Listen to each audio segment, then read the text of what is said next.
Okay, so I've got a lot of questions because a lot of kids are getting sick at the moment. And so I get the question like, what can I do, etc. Now, just keep in mind, firstly, the year is about the children. Okay, so saving the children. I'm not going to talk about anything else that we know all the answers to, etc. But let's just think about it this way from an energetic field type of thing to the elements. Okay.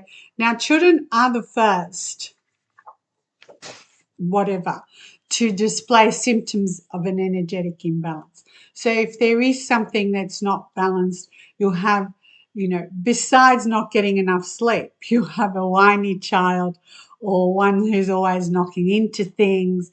Their space needs clearing, tuning, all of that. And Feng Shui actually does that. Okay. So that's how this works.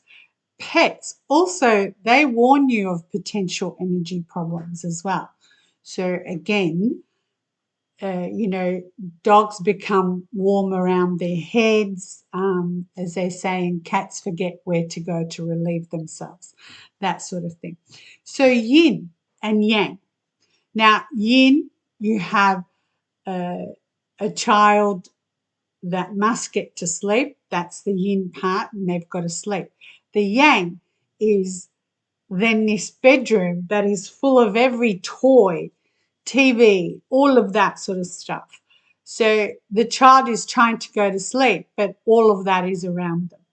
The way we live today, it is how it is. Okay, so it's important to then let a child personalize their space, of course.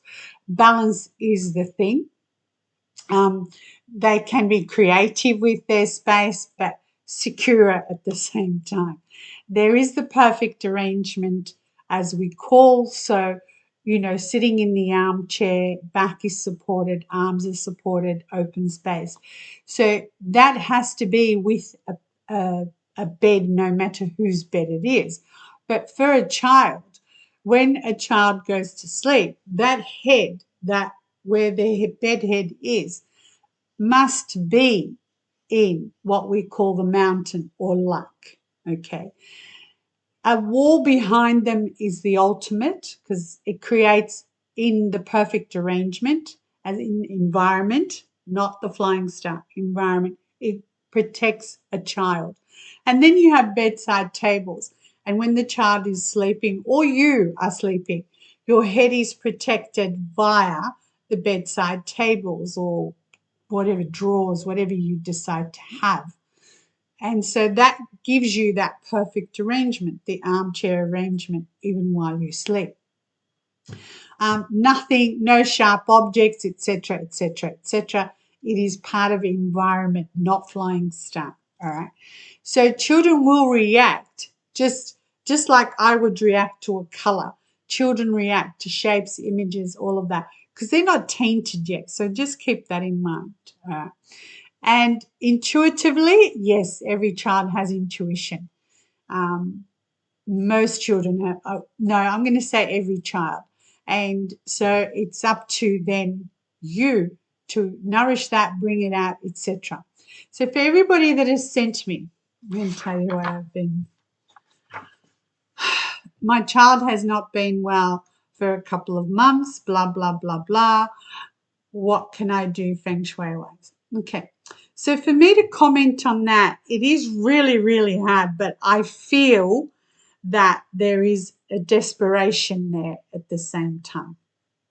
All I can say is put 6 coins, salt water, 6 coins in salt water or salt water on its own and give that a go a few days. So you can do the 6 coins or the salt water and give it. The salt water is more it's better than the 6 coins because if the element is metal and that's why this child is ill from that, putting coins adds to it.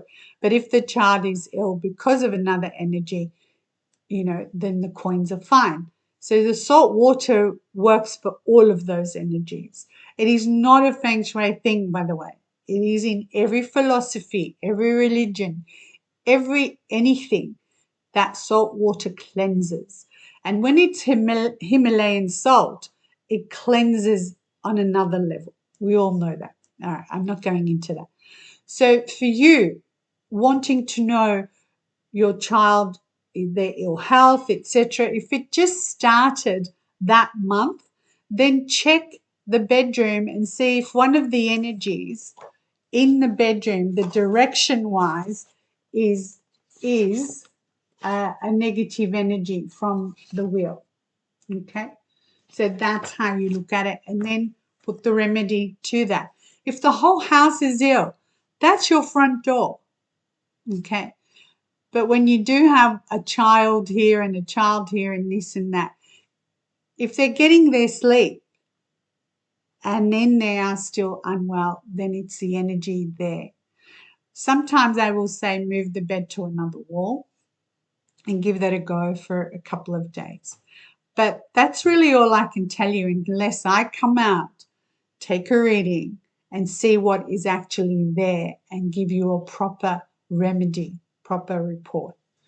So thank you for confiding in me that I have the answers. I can only give you that much.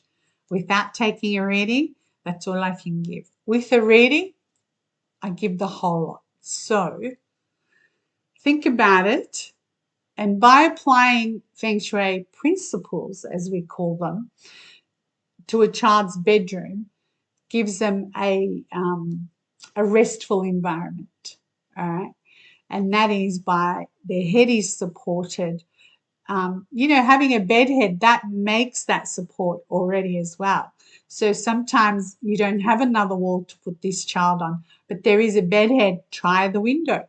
Try where the window is.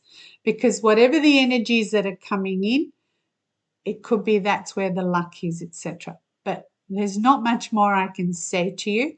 Please don't stop asking me questions. I'm just giving you that there's only that much I can do. But by coming out and taking a reading, I can do a lot more. All right. And a TV in a bedroom, I'll be totally honest here because nobody can answer if a TV is an active.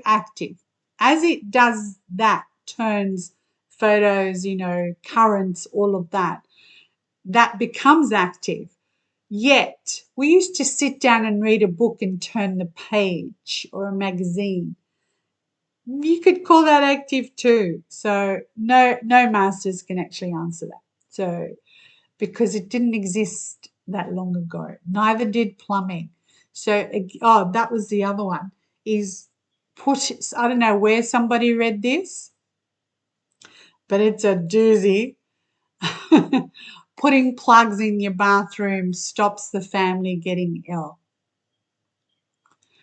You know what? If I find out who that is, I will say something on their page. So don't tell me who it is.